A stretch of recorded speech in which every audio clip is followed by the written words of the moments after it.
How to turn off automatic Do Not Disturb on iPhone. To get started, first of all go ahead and open up the Settings application on your iPhone. Once you're here, scroll down until you find and tap on Focus.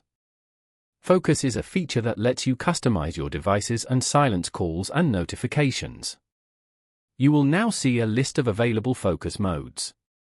From this list, go ahead and select the Do Not Disturb option at the very top to view its specific settings. In the Do Not Disturb menu, scroll down until you find the Set a Schedule section. Tap on the existing schedule that is currently active. Here, tap the switch for schedule to turn it off and disable the automatic activation. When you go back to the Do Not Disturb page, you will see the schedule is now turned off. Following these steps, you can easily turn off automatic Do Not Disturb on an iPhone. Thank you for watching. Please leave a like if this tutorial helped you, or leave a comment below if you have any questions related to the video.